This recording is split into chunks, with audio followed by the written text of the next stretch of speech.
I'll be right back.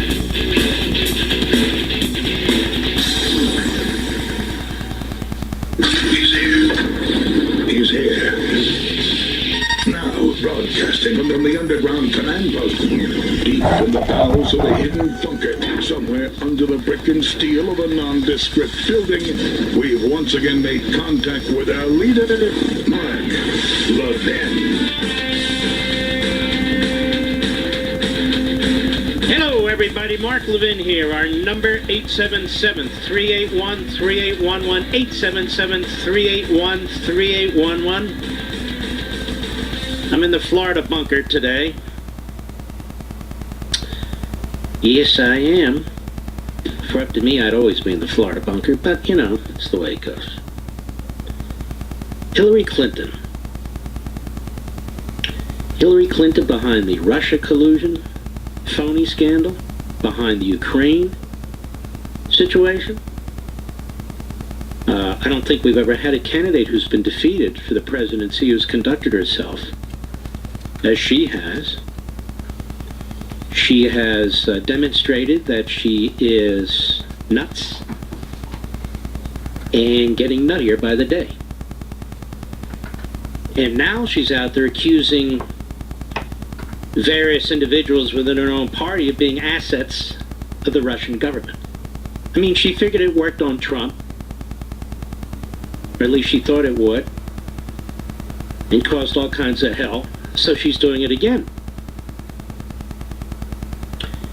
And she's accusing this Stein, who's a left-wing kook, of course we know, of being Jill Stein, of being a Russia asset, but also Gifford. What is it? Tulsi Gabbard is what I meant. Tulsi Gabbard. I'm no fan of Tulsi Gabbard, so I know some of the nationalist populists think she's pretty cool. I think she's an idiot. But that doesn't matter. That doesn't matter. She's not lockstep with a hard radical left wing in her party. That's a fact. And she is. She does kind of like Assad. That's true too. But all that aside, let's focus on Hillary Clinton, shall we? Cut 7, go. They're also going to do third party again. And I'm not making any predictions, but I think they've got their eye on somebody who's currently... Now let's stop. By they, she means the Kremlin. That they, the Kremlin, have got their eye on somebody who's currently in the Democratic primary. Is Hillary Clinton on drugs, or is she just... Anyway, go ahead. Primary, and are grooming her to be the third-party candidate. She's a favorite of the Russians. They have a bunch of sites and bots and other ways of supporting her so far. And that's assuming Jill Stein will give it up, which she might not, because she's also a Russian asset. Yeah, she's a Russian asset. I mean, totally. And so they know they can't win without a third-party candidate. And so I don't know who it's going to be, but I will guarantee you they'll have a vigorous third-party challenge in the key states that they most need it. You hear this? This is somebody who is insane. Somebody who is insane.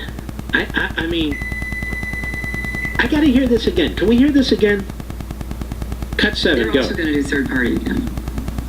And I'm not making any predictions, but I think they've got their eye on somebody who's currently in the Democratic primary and are grooming her to be the third-party candidate. She's a favorite of the Russians. They have a bunch of sites and bots and other ways of supporting her so far. And that's assuming Jill Stein will give it up, which she might not, because she's also a Russian asset. Yeah, she's a Russian asset. I mean, totally. And so they know they can't win without a third-party candidate. And so I don't know who it's going to be, but I will guarantee you they'll have a vigorous third-party challenge in the key states that they most need it. This is a very sick woman who needs attention. I mean medical attention, psychiatric attention. I really believe that. I think she had some kind of breakdown after she lost the election. Maybe it was a nervous breakdown, whatever it was. I think she had some kind of breakdown, and she hasn't recovered because she hasn't gotten the medical coverage and care that she needs. Maybe Obamacare is the problem. But let's think about one other point here. Don't you think the Russians are rooting for any of these Democrats to win? Are you kidding me? They would hollow out our economy. They would destroy our economic system. They would have open borders. They would decimate law enforcement. They would decimate the military. I mean, they all sound like a bunch of Russian assets to me. You want to know the truth?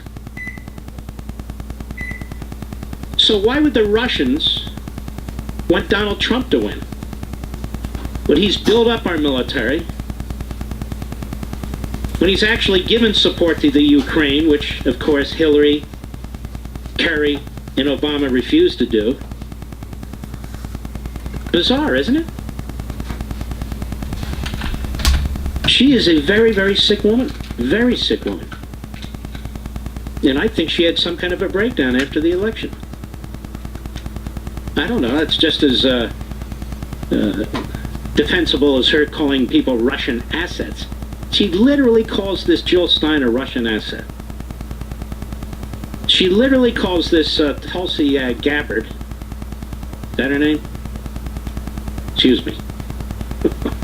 A Russian asset. They're not the only Russian assets. You see, Trump's a Russian asset. Everybody's a Russian asset. She's not too paranoid, is she? Cut 8, go. Donald Trump is Vladimir Putin's dream.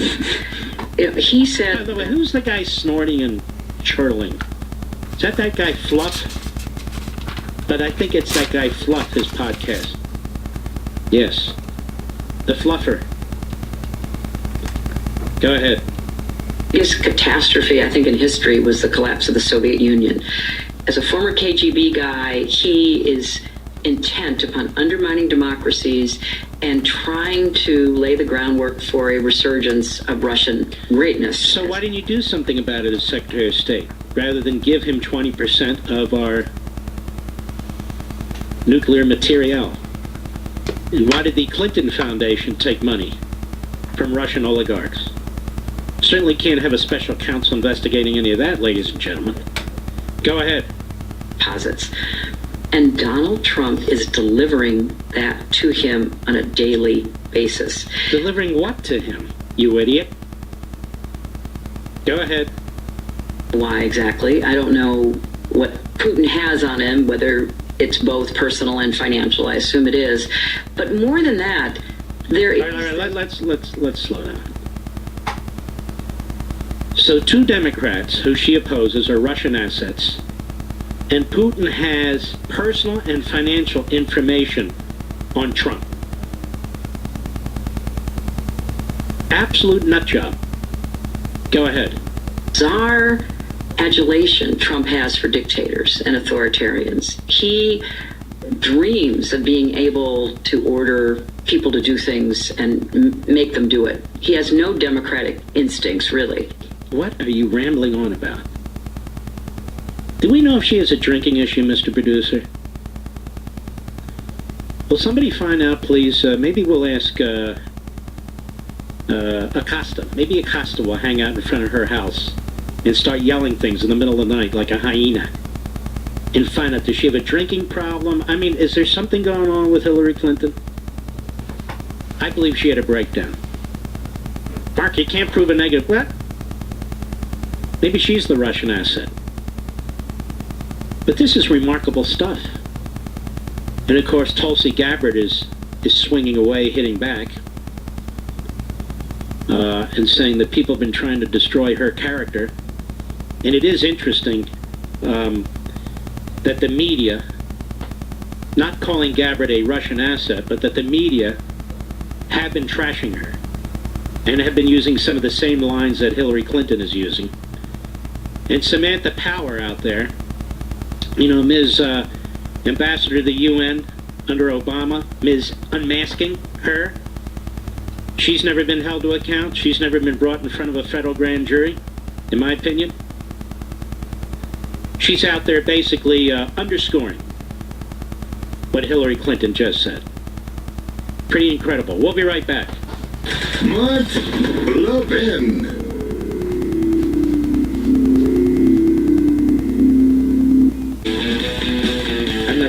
this one. Gabbard. Tulsi Gabbard, right? If Tulsi Gabbard is an asset of the Russians, and if Tulsi Gabbard is infatuated with Bashar al-Assad, like, I'm not going to defend this, but I want to ask you a question. If this makes her a Russian asset, you know who else is a Russian asset, Mr. Producer? Nancy Pelosi. Let me read from on Freedom of the Press. Democratic House Speaker Nancy Pelosi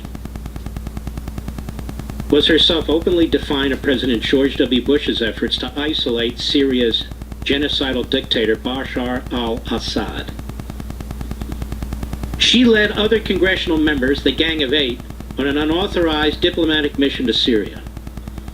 In April 2007, the AP reported U.S. House Speaker Nancy Pelosi met Syrian President Bashar al-Assad for talks criticized by the White House as undermining American efforts to isolate the hardline Arab country. Pelosi and accompanying members of Congress began their day by holding separate talks with Foreign Minister Yabadabadoo and Vice President Yabadab. And then they met Assad, who hosted them for lunch after their talks. Pelosi's visit to Syria was the latest challenge to the White House by congressional Democrats who are taking a more assertive role in influencing policy in the Middle East and the Iraq War. Now, Bush was furious about this. Furious. And I want to remind you about this. Columnist Tom Rogan wrote in National Review between 2005 and 2008 talking about the Syrian regime. Foreign jihadists flooded along the arterial highways that connect eastern Syria and western Iraq. Once in Iraq, they joined up with facilitators from the Islamic State's precursor, Al-Qaeda in Iraq. The zealots were then assigned to murder American soldiers and Marines, and AQI was responsible for particularly gruesome crimes. But it wasn't just AQI that received Assad's support. A long-term ally of Iranian intelligence and the Lebanese Hezbollah, Assad's regime harbored those waging explosively formed penetrator terrorism against U.S., that's EFPs, against U.S. military patrols in Iraq. Speaker Pelosi would have known this when she met with Assad. Now, if Tulsi Gabbard is a Russian agent, then I guess Nancy Pelosi's a Russian agent, because she gave aid and comfort to Bashar al-Assad in 2007, 2008. What do you think of that? What do you think of that? So Nancy Pelosi did actually more than Tulsi Gabbard did. I think Nancy Pelosi, Mr. Producer, must be a Russian asset. I think Bill Clinton must be a Russian asset. He took money from the Russians. I think Hillary Clinton must be a Russian asset. What with all that nuclear material and all turned over to a Vladimir Putin-controlled company. Oh, yeah. Oh, yeah. I think Barack Obama must be a Russian asset. Yeah, tell Vlad, would you please, after the election I'll have more flexibility. As he gave up Ukraine and Crimea. Oh, yeah.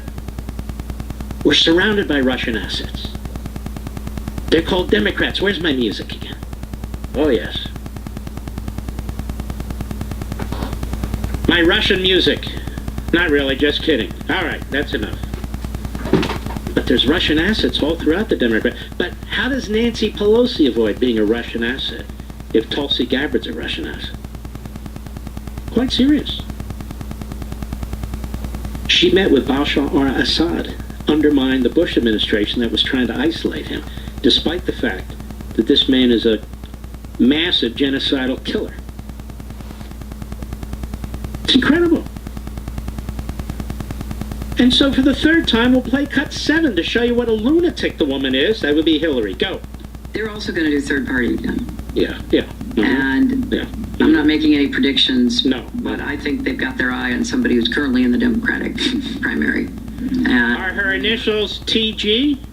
Tulsi Gifford? No. Tulsi Goldberg? No.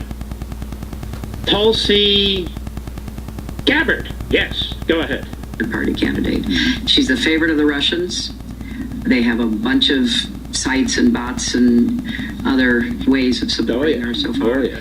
And that's assuming Jill Stein will give it up, which she might not, because she's Give it up, Jill. Give it up. Give it up. Go ahead. asset. Yeah, she's a Russian asset. I mean, totally. And so they know they can't win without a third party candidate. And so I don't know who it's going to be, but I will guarantee you they'll have a vigorous third party challenge in the key states that they most need it. It could be Romney. Now, he could be a Russian asset too, Mr. Producer. I'm starting to think Romney is a Russian asset. What do you think of that? Oh, yeah. His last name begins with R. Russia begins with R. Did you notice that? Plus Mitt. Who the hell calls their son Mitt? Mitt! Mitt! Mitt! What's his real name? I don't remember. Something weird, isn't it? Rudolph or something? No, whatever. So I think that maybe Mitt's a Russian asset trying to take out the president. Could be. Willard's his name, right? Willard Romney? Yeah, I think I'd call my son Mitt too if I made the mistake of calling him Willard. Oi.